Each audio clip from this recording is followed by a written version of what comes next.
You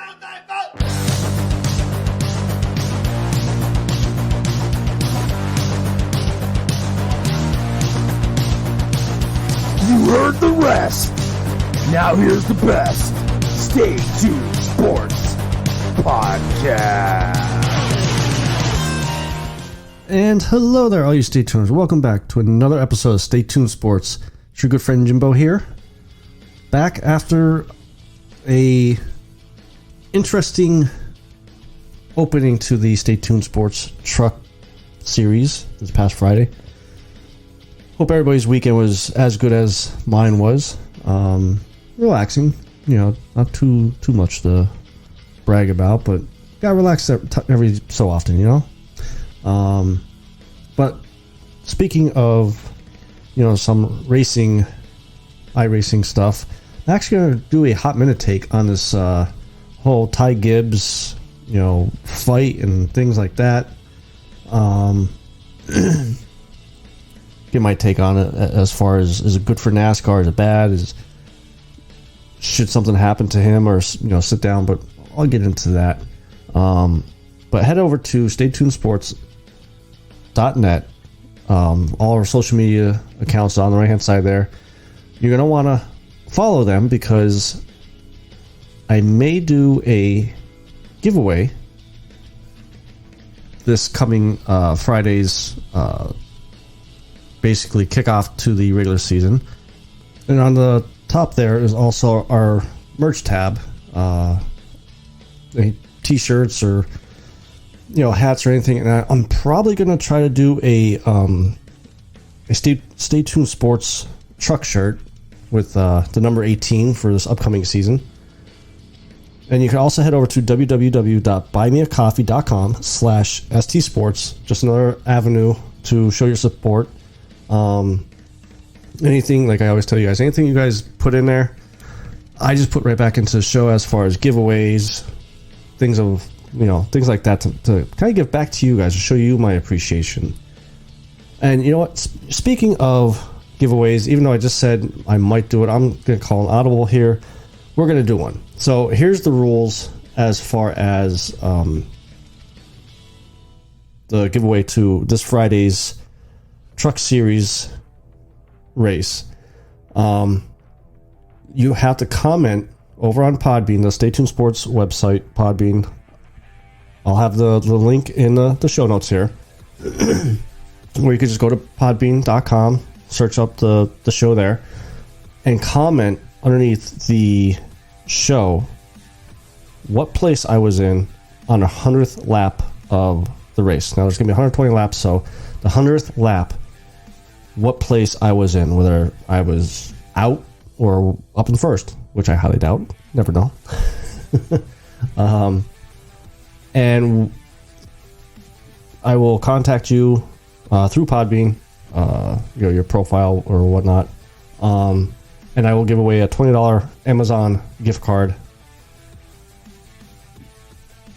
All entries have to be in before the end of the race. Once the race is over, checker flag waves.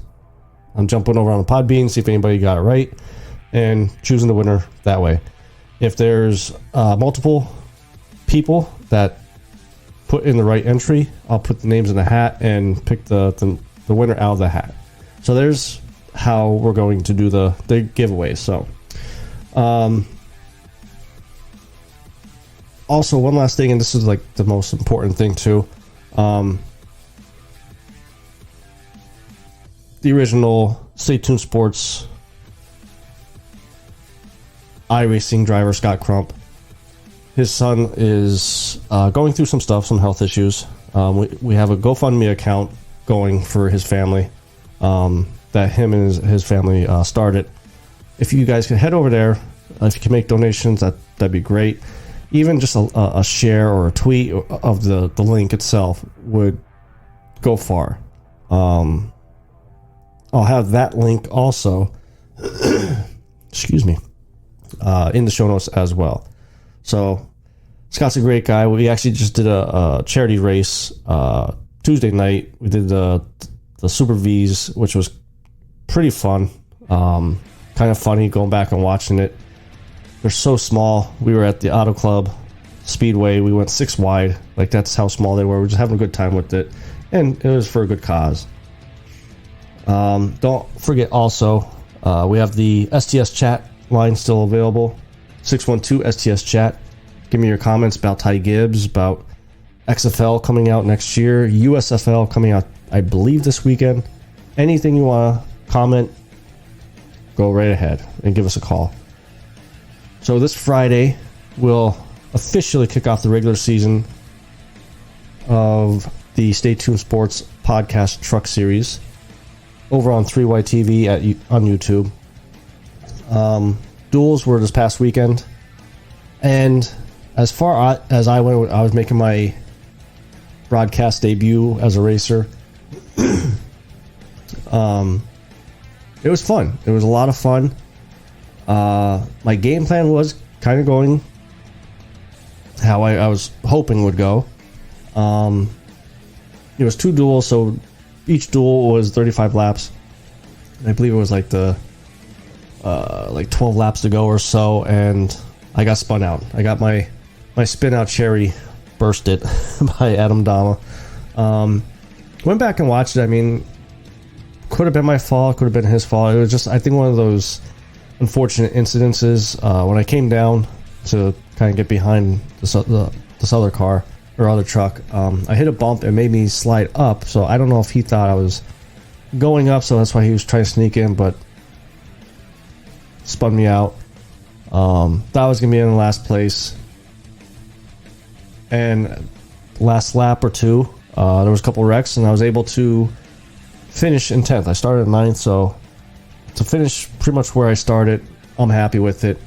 I believe I'll probably be like starting as far as the Daytona race. I believe I'll be starting like around 19th or 20th, which that's where you gotta kind of watch, you know, your surroundings, you know, especially if you got 30, 40 cars in the race. Middle of the pack is not where you want to be because of all the wrecks. But as far as the duel itself, first duel was really clean. I think there was only 2 or 3 cautions maybe, and even the last green white checker that we did was very intense and pretty good racing there. Second duel seemed to like a lot more aggressiveness, a lot more cautions. By the time 8 laps came, there was like maybe 4 or 5 cars available to drive around the track. So this Friday definitely is going to be an interesting race, depending on where everybody is. I mean, I'll keep my game plan to myself, just in case some of the other truck drivers are listening to me and trying to get some inside info. I'm not expecting to win. I'm just going to basically head out there and try to survive. That's pretty much my motto coming into this whole season. Just try to survive the end of the race. Wherever you land, I land. Now, last week I did give my 3 racers to watch for the season. So this week I'm going to give my 3 racers to watch for Daytona this week, which is brought to you by Max Graphics. Head over to their Facebook page for any paint schemes that you need for any of your vehicles. Chris Darling over there did mine for the truck series here, did a really good job on it. So the first racer I'm picking for this race is Ben Mashburn.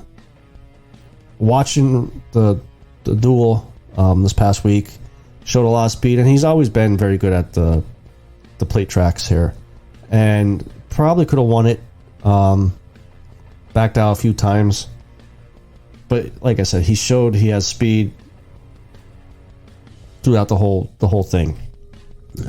Second racer is Philip Scott. I got he is an aggressive driver, but he's pretty good at it. You know, he's not always wrecking people or you know, things like that. He played smart this past week though. Like, he sat in the back the whole time, and like I said, he was in the second duel. So when the wreck started happening, he just moseyed his way all the way up to first place and drove around. The second place truck had some damage and never could get up to speed to try to even contend to pass Phillip. And he's the one that won the second one. And he's always shown consistently that he could be quick. It's just a matter of keeping his truck clean. And then my last driver I got is Stan Hausman. Probably could have won the duel. He went up there, showed some aggressiveness, ended up backing out of it. But again, he past couple seasons has shown that he's one racer to watch for the whole season and not just Daytona here. So that's my 3 racers to watch for this upcoming week's race at Daytona. We're doing 120 laps. Make sure you guys tune in, 3Y TV, over on YouTube. Come say hi in the chat. Root for me. I know last week I want to give a shout to Coffee and Calamity.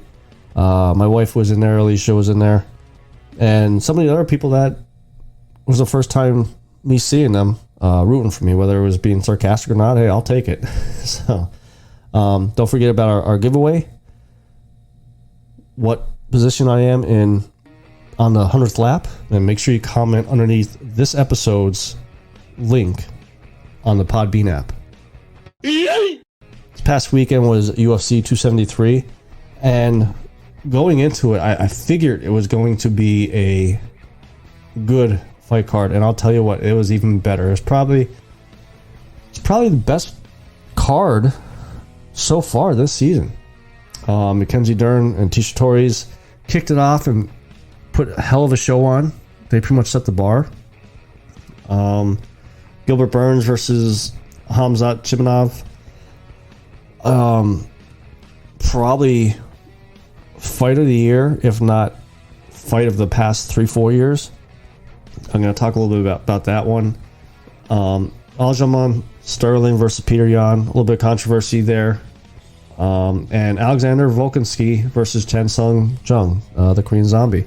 All three, well, the Gilbert Burns and the Sterling fight were really good fights.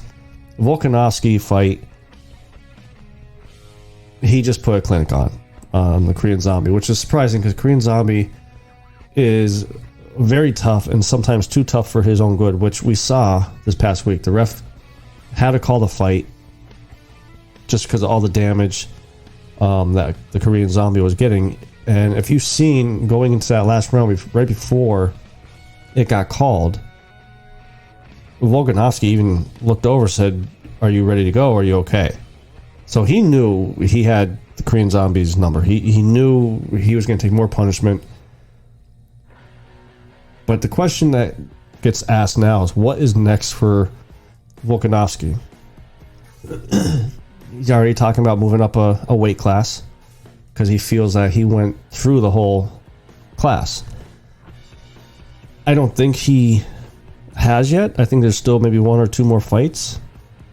And I think he's running for that money of being a double champ so he could get, more money, get a better raise. But I think he should fight.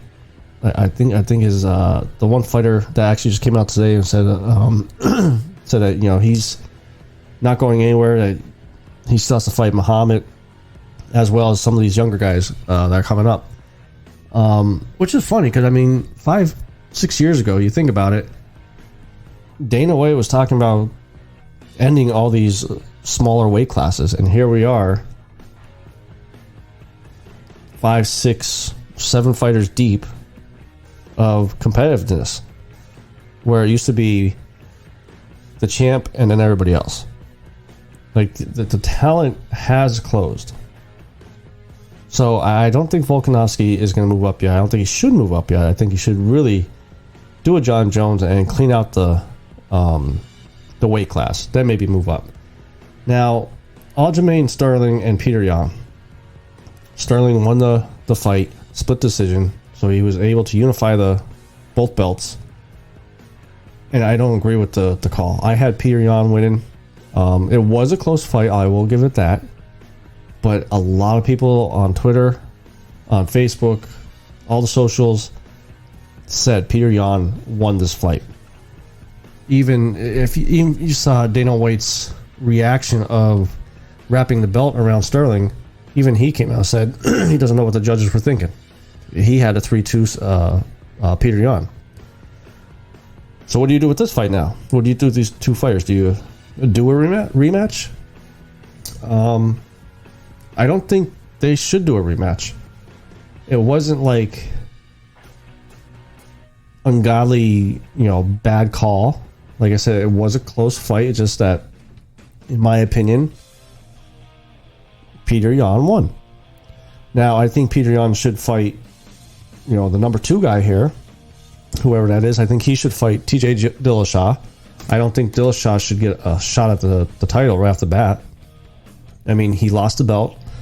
On his way coming back, he got popped for steroids or performance, PEDs. So he's been out for a year or so. So I think they should put Peter Yan versus Dillashaw. Whoever wins that goes for the belt. And I think that would be a good fight. It'll be back to, Dillashaw's wrestling, which Sterling had.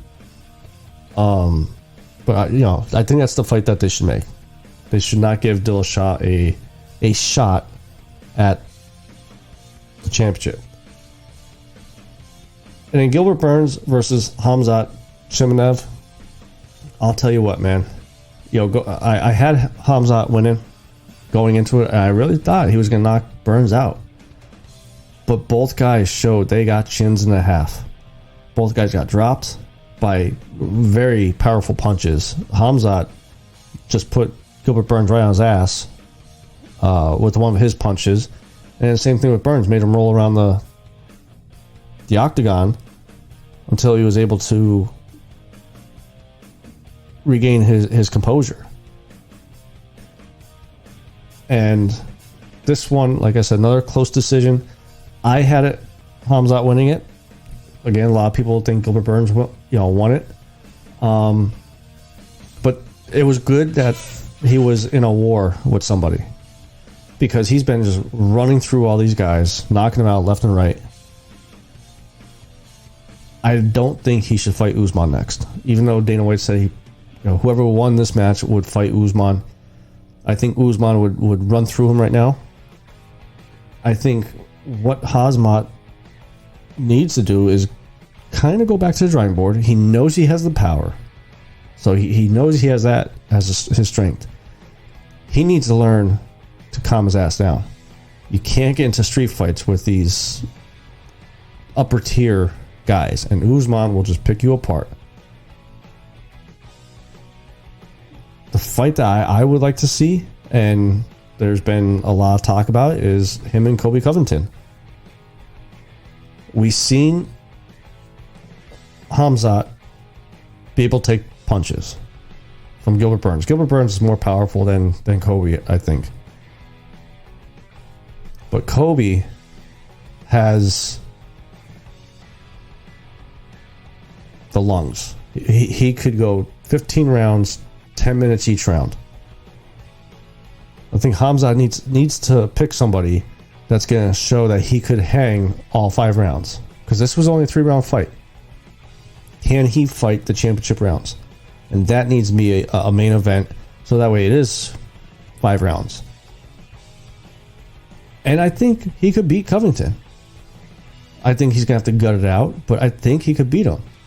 We saw Usman be able to pick him apart. The only way Khamzat would lose is if Covington turns into a street fight. And that's what Gilbert was kind of doing on the feet there. And he was picking him apart a little bit. And all it takes is one really good punch and you're out. Even though he showed that he could take a punch. So that's the fight I would make next for Khamzat there. Gilbert Burns, give him a top 2 or top 3 guy. He doesn't deserve to be dropped down to fighting top 10, 10, 9, 8 type guys. That was a hell of a fight by both guys. It's going to be hard to top that fight, and who knows, maybe in 5 years that fight will be inducted into the Hall of Fame.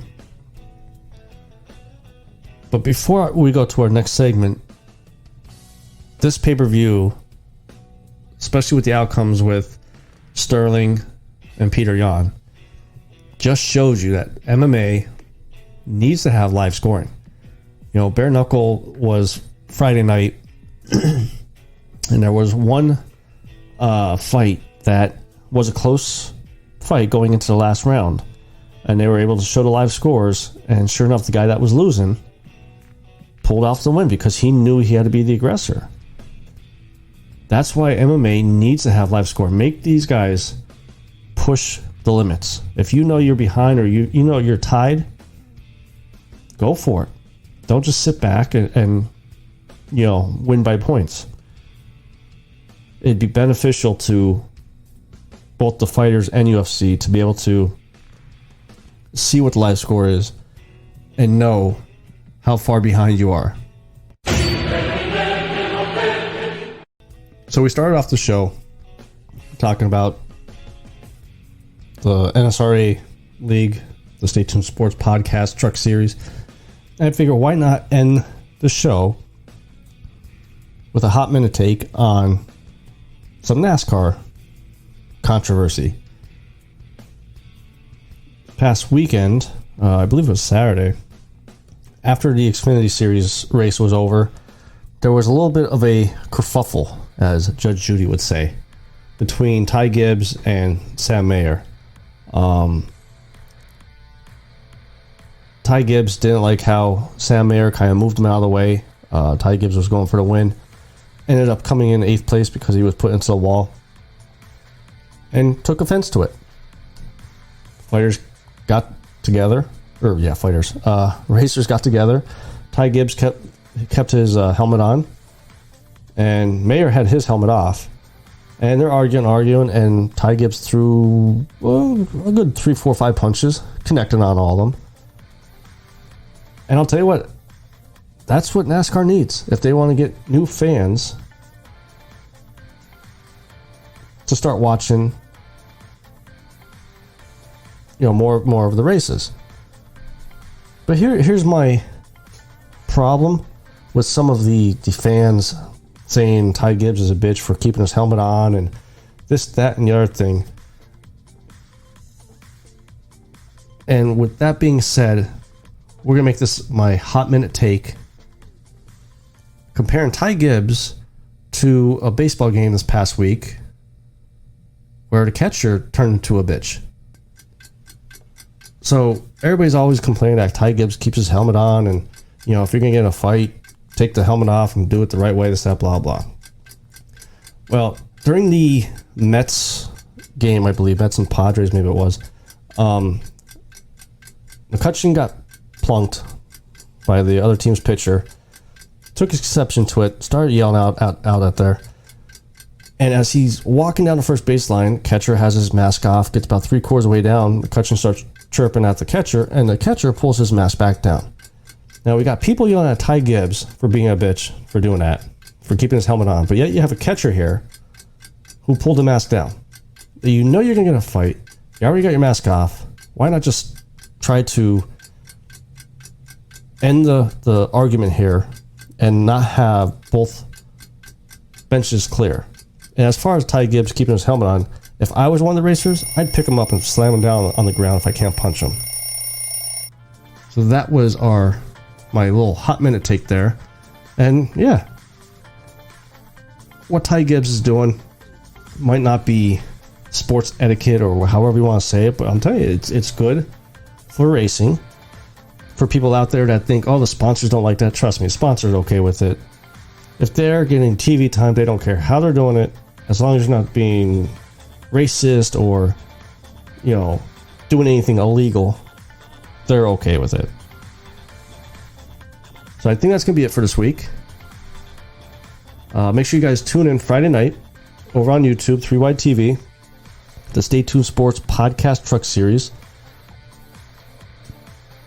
And to be able to enter the giveaway during that race on the 100th lap, all you got to do is enter what place I'm in on the 100th lap over on the Stay Tuned Sports Podbean site underneath this episode's the comment section. Head over to staytunesports.net, pretty sure I have the Podbean link right there as well. So all you gotta do is click it. It takes you right to the website, as well as our other social media accounts that I'll have the YouTube link out and all that stuff. www.buymeacoffee.com/ST Sports. Just another way to show your support to the show. And not one last thing, like I said, Scott Crump's son is having some health issues that we want to try to help him out and try to donate if we can. I'll have the link in the show notes if you guys could just either donate or share the link out with your friends and family. Maybe they could do something. Anything will help. We appreciate all the help you guys are giving him and his family.